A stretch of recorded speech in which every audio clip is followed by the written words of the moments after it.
OTEP, cher Kamit, aujourd'hui c'est questions-réponses.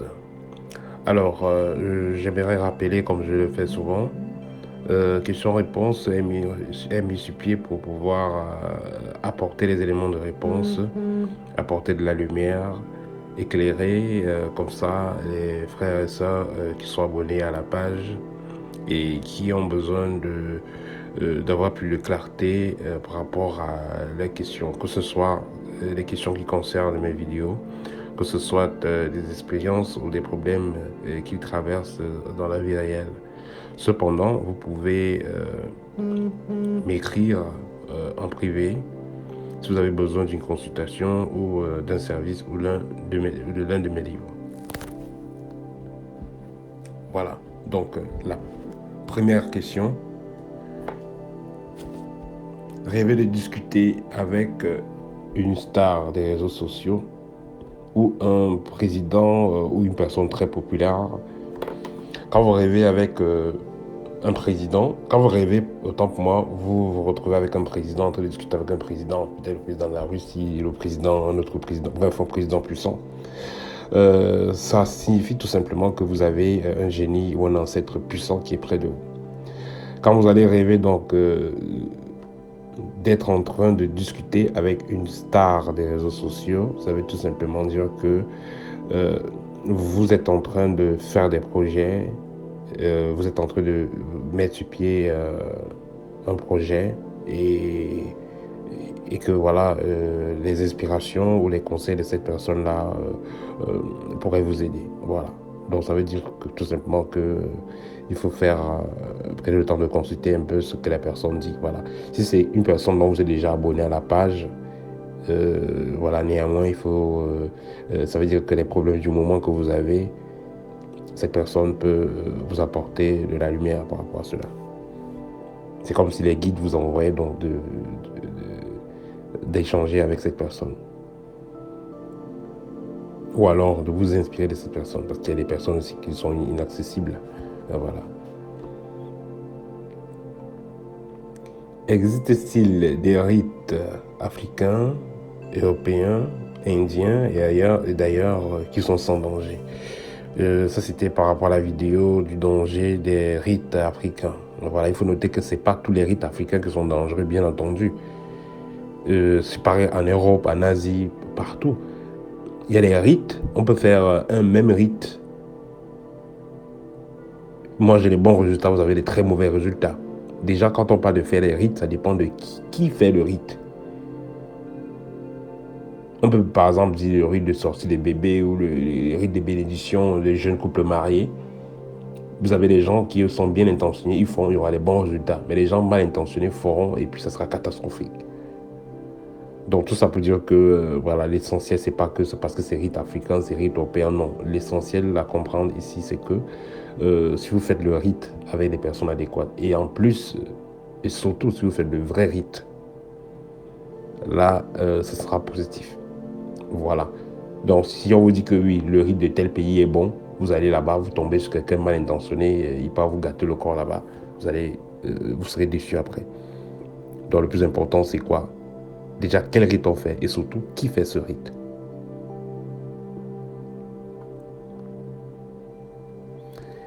Question suivante. Est-ce que tous les étudiants de l'école Kamit apprennent la voyance, la cartomancie et tout ça? Déjà, dans dans les formations que nous donnons, nous avons des formations courtes, qu'on appelle les modules. C'est des formations de 1 mois. Et nous avons la formation longue, complète, qui va durer 9 mois. Pendant la formation de 9 mois, on va apprendre l'essentiel à l'étudiant. Tout ce qu'il a besoin de savoir pour pouvoir reprendre le contrôle de sa vie et pouvoir la programmer comme il veut. Pendant la formation de 1 mois, là c'est précis, on apprend à l'étudiant exactement ce qu'il veut. Par exemple, on le forme dans un domaine précis, par exemple que ce soit sur la libération, protection spirituelle, purification, que ce soit sur l'ouverture des facultés, le développement des facultés extrasensorielles, que ce soit sur la voyance et ainsi de suite. Donc l'étudiant ici, dans ce cas, va se spécialiser dans un domaine particulier. Ou alors un jeune chercheur, il veut se développer dans un domaine particulier, là, on va lui donner cette formation-là en 1 an. Je rappelle que toutes les formations sont en privé via Skype. On ne fait pas les formations en groupe.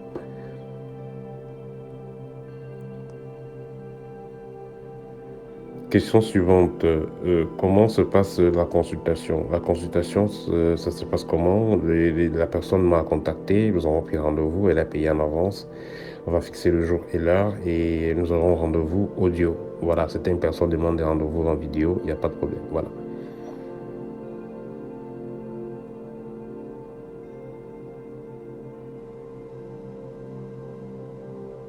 Est-ce que un kamite peut voir l'avenir? Bon, tout le monde peut voir l'avenir. Le kamite, est-ce que le kamite peut voir l'avenir? C'est affirmatif. Et, voilà, normalement, un initié qui suit bien sa formation, après déjà 3 mois, 5, 6 mois, il aura du mal à être surpris par les événements à venir le jour suivant. Donc voilà, c'est pour ça que vous allez voir l'initié. Si peut-être il va avoir une crevaison de voiture, peut-être il va avoir un étranger qui vient, peut-être que quelqu'un devait tomber malade, peut-être que quelqu'un devait décéder, tout ça, il aura les informations en avance. Pourquoi? C'est quelque chose qui est totalement naturel. Les gens n'ont plus cette capacité-là parce qu'ils sont hyper pollués.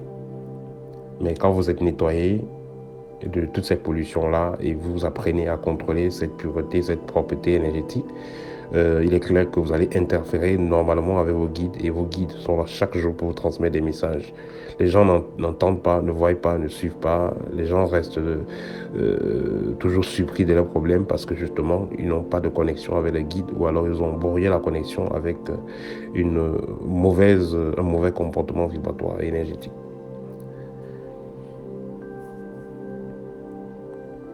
Rêver d'un gros serpent inoffensif. Rêver d'un gros serpent inoffensif, j'ai déjà répondu à cette question. Il faut comprendre que le gros serpent symbolise le pouvoir. Voilà, un gros serpent inoffensif, ça peut être un pouvoir qui est inoffensif, ça peut être un pouvoir qui vient de votre lignée. Cependant, ce pouvoir inoffensif-là peut être inoffensif de façon périodique, de telle sorte que plus tard, il se retourne contre vous. Donc, ça demande une consultation, ça demande de méditer dessus pour savoir exactement qu'est-ce que ce serpent veut.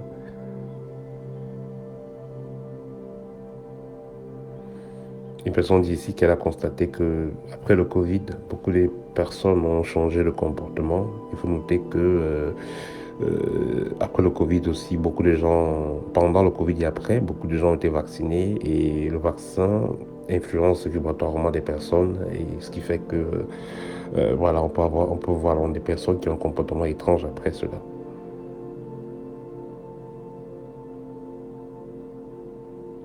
Peut-on entrer en contact avec l'esprit gardien d'un pays ou d'un village? On parle sur les génies titulaires.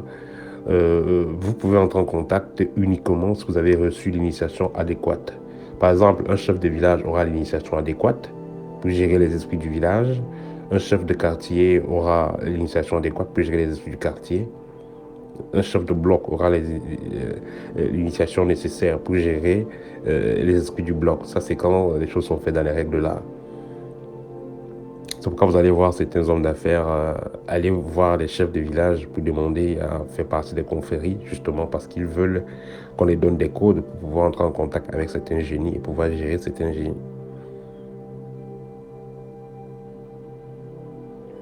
Comment se libérer de l'esprit de rejet et l'esprit de femme de nuit? Il faut noter que les deux vont de pair. Quand vous avez tellement de femmes de nuit, elles vous absorbent. Le mari de nuit, ça vous absorbe. Ça absorbe votre aura, ça absorbe votre rayonnement. Si vous perdez votre rayonnement, automatiquement, vous ne brillez pas et on vous rejette. Quand vous avez votre rayonnement, vous brillez et les gens viennent vers vous. Donc, il faut se débarrasser de ces deux problèmes en même temps. Cela demande tout simplement de faire une purification de vos différents corps subtils et une purification de votre environnement. Nous avons un programme pour ça. Contactez-moi et je serai heureux de vous donner plus d'informations par rapport à cela. Peut-on ramasser de l'argent et l'utiliser sans danger? Quand vous ramassez de l'argent, ça dépend de où vous allez ramasser l'argent.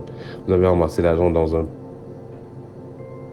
la rue, dans un couloir, vous avez ramassé l'argent dans un parc automobile, voilà, vous avez ramassé l'argent à côté des marchés, voilà, c'est différent de celui qui va aller ramasser l'argent dans un carrefour, en plein carrefour.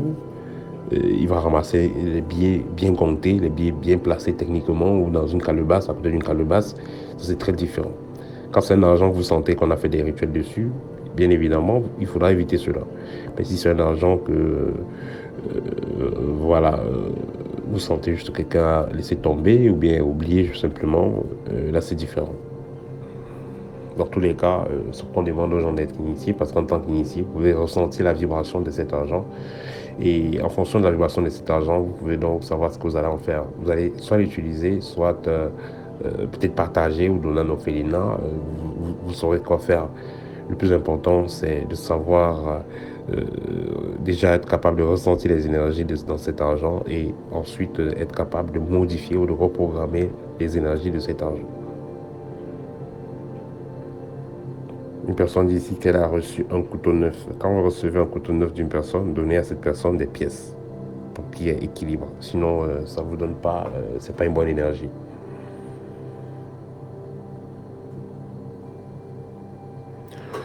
Ici, une jeune abonnée dit qu'elle vit au Canada et elle a besoin de savoir comment nettoyer son corps après avoir été victime longtemps des repas de nuit.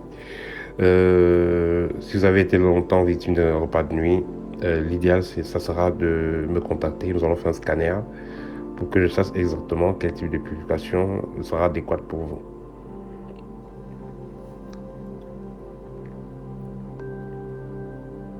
Et notez que le plus important n'est pas seulement de nettoyer son corps des repas de nuit. Le plus important sera également de faire en sorte que cela ne se répète plus. Voilà, parce que votre corps n'est pas un magasin ou une poubelle dans laquelle tous les petits sorciers ou apprentis sorciers de votre village ou de votre quartier ou qui vous connaissent vont venir déverser la saleté. Donc, en premier temps, il sera mieux de faire une consultation. Ensuite, il faudra que vous purifiez votre corps, votre environnement. Et ensuite, il faudra modifier votre taux vibratoire et celui de l'environnement pour que ce sorcier-là ne puisse plus se connecter à vous et salir votre corps. Et salir vos corps, parce que ça va influencer le corps physique et le corps énergétique également. La belle-mère nous a offert un miroir qui était chez elle. Alors, ce miroir qui était chez la belle-mère, il faudra vous en débarrasser. Surtout si vous posez la question, je pense que vous avez des doutes sur ce miroir ou alors sur la belle-mère.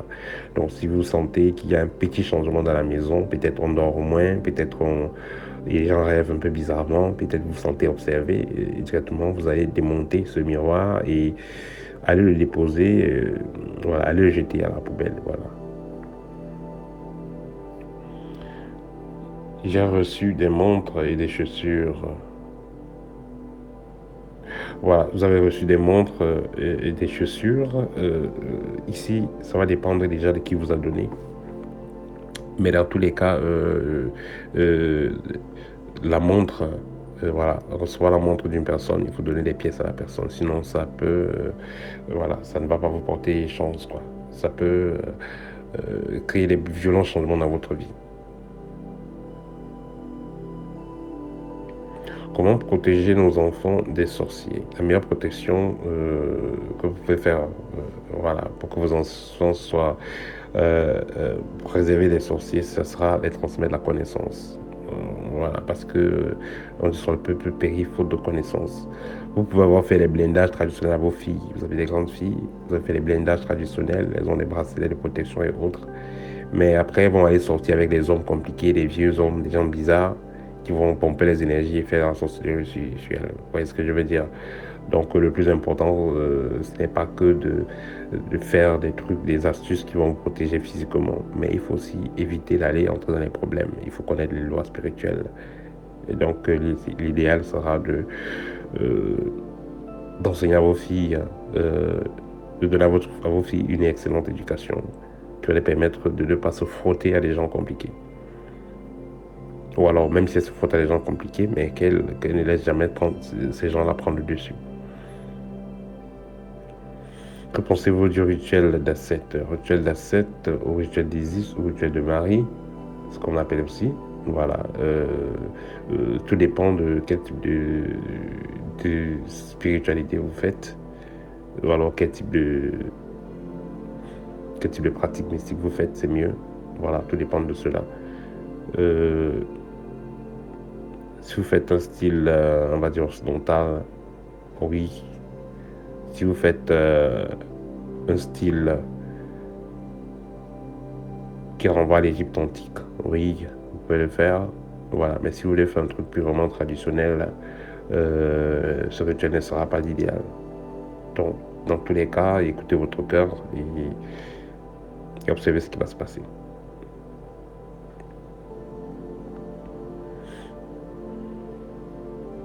Que pensez-vous des conflits traditionnels en Afrique, tels que le Mbok et tout ça, voilà. Des conflits traditionnels en Afrique, la plupart sont corrompus parce que ceux qui gèrent ces conflits-là, la plupart euh, ne sont pas élus dans le sens mystique par les ancêtres. Plein sont plutôt élus par les morts. On va dire ça, ils travaillent plutôt avec les morts et non avec les ancêtres. C'est pourquoi vous allez les voir, je vais faire les sacrifices des animaux et d'autres formes de sacrifices. Voilà, pour satisfaire les esprits avec lesquels ils travaillent. Ces esprits morts-là, ces esprits de mort-là, ces esprits-là qui ne sont pas évolués. Ils ont du pouvoir, ils vont faire des choses, ils sont puissants, mais ils ne travaillent pas avec les esprits qui sont dans la lumière. C'est pourquoi vous allez voir quelqu'un va être maître des loges, le matin on le voit la loge, disons, l'agneau le voit dans la loge, en train de faire des choses, des rituels bizarres. On le retrouve dans les groupes de partout, mais le week-end, tôt le matin, on le trouve en train de dire qu'il invoque les ancêtres avec le pagne dans la forêt, avec les notables et tout. Vous posez la question, mais on se moque de qui là?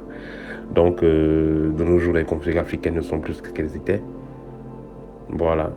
Et c'est pourquoi je vous dis toujours, si vous voulez aller vous faire initier dans des villages, même si c'est dans votre propre village, prenez le temps de développer déjà un certain ressenti, une certaine capacité spirituelle basique, afin de pouvoir déjà vous-même discerner ce qui est bien et ce qui n'est pas bien, afin de pouvoir vous-même déjà communiquer avec vos ancêtres et avoir des réponses. Dans ce cas, vous pouvez donc poser les questions. Si vous partez, vous faites initier au village. Si oui, par qui? Si oui, comment? Si oui, quand? Et si oui, qu'est-ce qui doit être fait? Vous avez toute l'information avant d'y aller. Parce que si vous partez comme un aveugle, ben, vous allez vous faire avoir. Que représente l'araignée? Dans les pays bassins, on parle souvent de Ngambi. Voilà, l'araignée, ça symbolise la voyance. Voilà, l'araignée symbolise tout simplement la voyance dans nos traditions.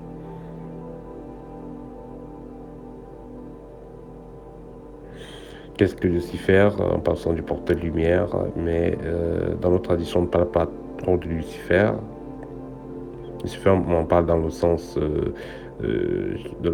occidental, mais on va dire que le kamite ne va pas, voilà, ne va pas se concentrer dessus.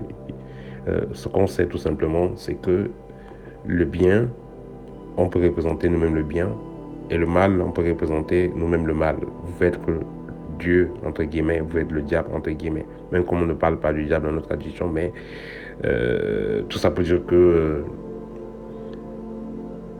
il s'agit tout à fait, il s'agit en fait de deux polarités. Donc soit yin, soit yang. Donc soit plus, soit moins. Donc c'est tout. Dernière question, à quoi sert le bâton de pouvoir dans votre site? Le bâton de pouvoir, le bâton noir, voilà, bâton d'ébène, ce bâton, nous vendons ce bâton uniquement aux étudiants. C'est un bâton qui va permettre de purifier l'environnement, ça va permettre de faire tracer les cercles de protection, ça va permettre de faire des appels, appeler des génies, des esprits et aussi de les soumettre. Le bâton, ça crée une sorte de bouclier énergétique autour de vous. Quand vous avez le bâton, quand vous avez bien activé, le bâton c'est comme un power bank au niveau énergétique. Et le bâton aussi va permettre de nettoyer des énergies, voilà, d'absorber des énergies qui sont en vous, que vous ne voulez pas. Euh, voilà, ça fait aussi office de bouclier, c'est-à-dire les énergies viennent vers vous. Si vous êtes dans une conférence ou un endroit public ou un endroit où les énergies sont suspectes, vous avez votre bâton, ça fait en sorte que ça agira en fait comme un paratonnerre. Donc toutes les énergies lourdes qui pourront venir vers vous seront déviées par ce bâton, envoyées vers la terre. Ce que vous allez voir, c'est un chef, c'est un notable, c'est un maître spirituel, avoir le bâton en main pendant qu'ils font des conférences ou quand ils sont avec la masse ou le public. Voilà. Donc le bâton a plusieurs utilisations. C'est un peu comme le bâton magique, voilà, quand vous voyez les films de Harry Potter et autres, les bâtons magiques, la baguette magique, voilà, c'est ça le bâton en fait. La baguette magique, ce n'est qu'une copie du bâton que vous voyez, du bâton de pouvoir. Voilà, c'était tout pour aujourd'hui. Merci de partager. Laissez les commentaires si vous voulez bien. Et on se dit à très bientôt pour une nouvelle vidéo. Au top.